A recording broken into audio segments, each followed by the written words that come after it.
봅시다. 얘가 2017년 9월 고2 학평 때 나왔던 지문이에요. 이 지문도 독해를 해볼 텐데, 제가 강조를 하는데 지문 강의는 여러분들이 지문을 잘 읽기 위해서 어느 정도 도움의 역할을 할 뿐이지, 결국 제가 항상 하는 말이 있어요. 이건 기술 지문이니까 기술 지문을 잘 읽으려면은 기술 지문을 많이 읽어봐야 됩니다. 다른 숏컷처럼 보이는 각종 뭐 지문 독해법, 지문 독해 기술, 그런 것들이 많이 있을 거예요. 그런데 그걸 배우고 적용하려고 하면 적용이 안 될 겁니다. 그게 왜냐? 너가 지문을 많이 안 읽어봐서 그런 거예요. 글을 읽는 경험이 자기의 글 읽는 실력을 쌓는 거고, 강의는 어디까지나 조금 더 잘할 수 있도록 도와주는 것이라고 생각을 하셔야 좋아요. 강의 듣고 너 전부 다 이해했네, 나 이제 이거 마스터했어 라고 해놓고 넘기면 절대로 안 된다는 거예요. 그렇게 해버리면은 강의 듣는 시간조차도 낭비를 해버린 거예요. 복습을 반드시 강의 시간, 최소한 강의 시간과 똑같을 정도로는 해줘야 됩니다. 근데 영상 보니까 내 티가 화면에 나오는 것처럼 그렇게 빨간 티가 아닌데 엄청 핏빛이라고 해야 되나? 자홍빛? 어마어마한 붉은색으로 보이네. 자, 봅시다. 요 지문도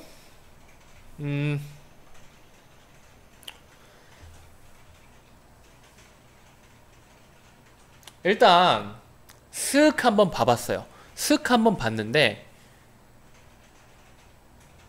1문단에서 하고자 하는 이야기가 뭐예요?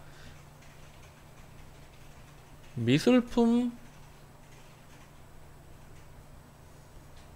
복원작업이라는 녀석이 있다. 그리고 이 녀석은 인위적인 처리를 최소화해야 된다 라고 해요.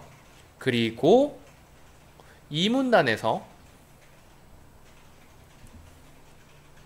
예방보존작업, 긴급보존 처리작업, 보존보건 처리작업 세 가지로 나뉜대요.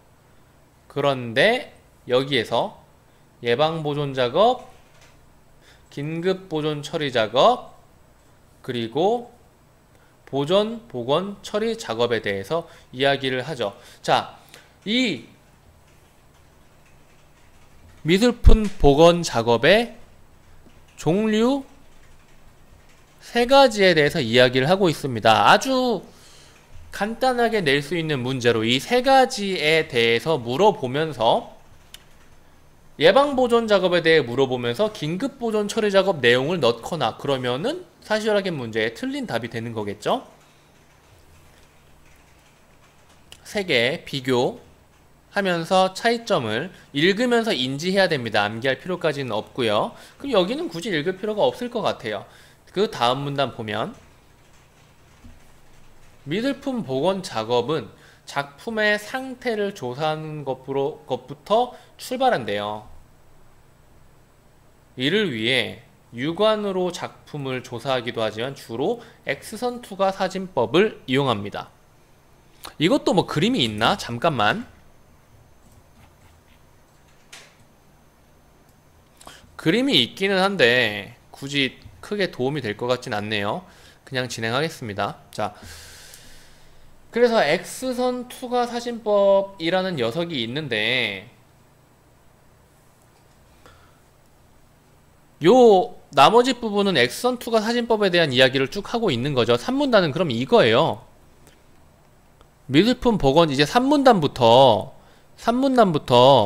미술품 복원 작업에 뭐랄까요? 좀 더 깔끔하게 정리를 해줄까? 미술품 복원 작업 과정 1, 작품 상태 조사 혹은 뭐 상태 파악 정도가 되겠죠. 이걸 어떻게 한다고요? 이거를 X선 투과 사진법으로 한다고 합니다. 이 부분 제가 읽어줘야 되나요?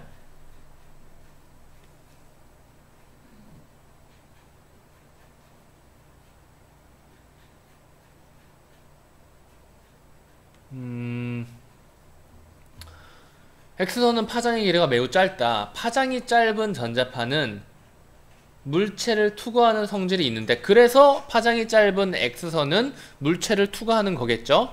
파장이 짧을수록 투과력이 증가한다. 파장이 짧을수록 투과력이 증가하며 물체의 밀도가 크고 두께가 두꺼울수록 투과력이 감소해요. 그러니까 요걸 바탕으로 생각할 수 있는 거는 뭐가 있겠죠?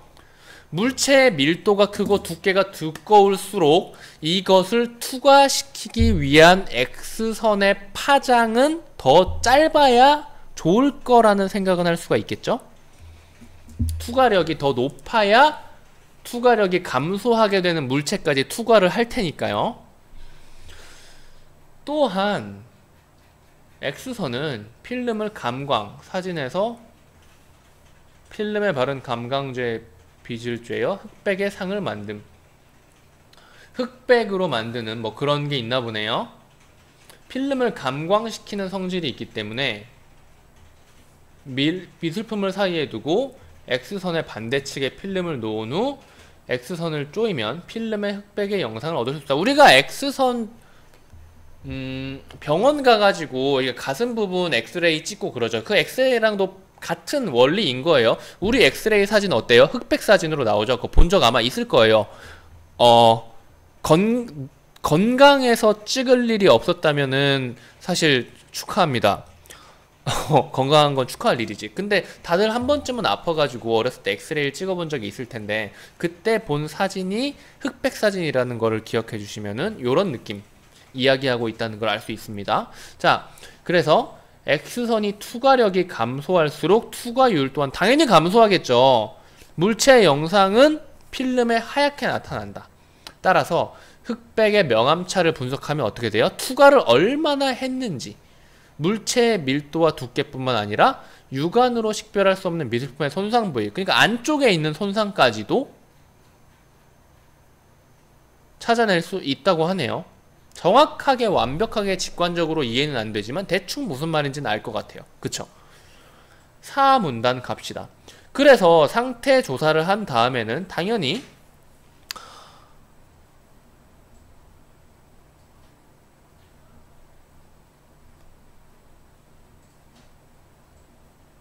과정 2, 손상 정도에 맞게 복원 작업을 진행을 하는데요. 첫 번째로는 클리닝, 그리고 근데 얘는 손상을 가할 위험성이 가장 큰 작업이래요. 매우 큰 작업이래요. 그래서 클리닝 작업을 실시하기 전에는 작품에 사용된 재료의 화학 성분을 분석해야 되는데, 왜? 클리닝 작업할 때는 화학적으로 이 작품을 조질 가능성이 높기 때문이라고 하죠. 그래서 복원 작업을 할 때 먼저 화학 성분을 분석을 해야 되는데, 그게 바로 뭐예요? 형광 X선 분석법으로 성분부터 체크한 이후에 클리닝을 하게 되는 겁니다. 오케이? 작품을 이루고 있는 재료의 원소는 원자로 이루어져 있다. 뭐 뻔한 말을 하고 있어. 원자의 중심에 있는 원자핵은 양자와 중성자로 이루어져 있다. 행정학과 나온 나도 알겠다, 이거는. 그리고 원자핵 주변에는 전자가 있다. 이것도 알겠죠. 원소마다 고유의 이거는 그냥 과학 기본을 이야기하고 있는 거예요. 원소마다 고유의 원자핵 구조, 전자수를 가지고 있으며 원소의 전자는 원자핵 주위를 정해진 궤도를 따라 돌고 있다. 이건 그냥 아주 기본적인 과학입니다. 그냥. 그리고 이 형광 X선으로 요 녀석을 어떻게 판별을 해준다는 말이 나와야겠죠. 분석하고자 하는 대상의 X선을 쪼이면 안쪽 궤도의 전자는 X선과 충돌한 후에 밖으로 튀어나오는데, 그 자리를 바깥쪽에 위치한 전자가 안으로 들어가면서 원소에 따라서 고유한 형광 X선이 발생을 한대요.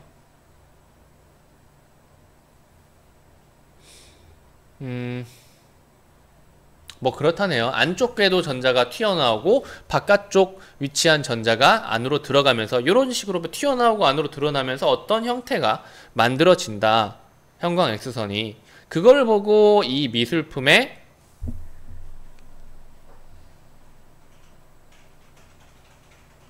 안에 포함되어 있는 녀석을 알 수가 있고 그것을 바탕으로 그 재료, 그 원소를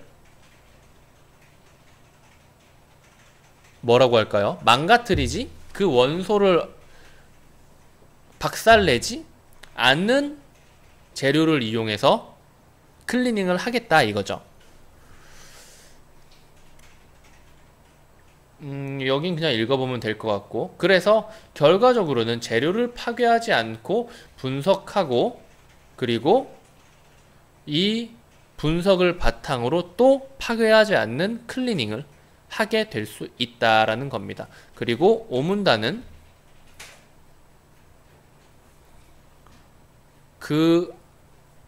사실 여기까지가 하고 싶은 말이었고, 미술품 복원 작업 과정 2 다음에 그 이후에 대해서 대충 이야기를 하고 있습니다. 지문은 여기까지 할게요.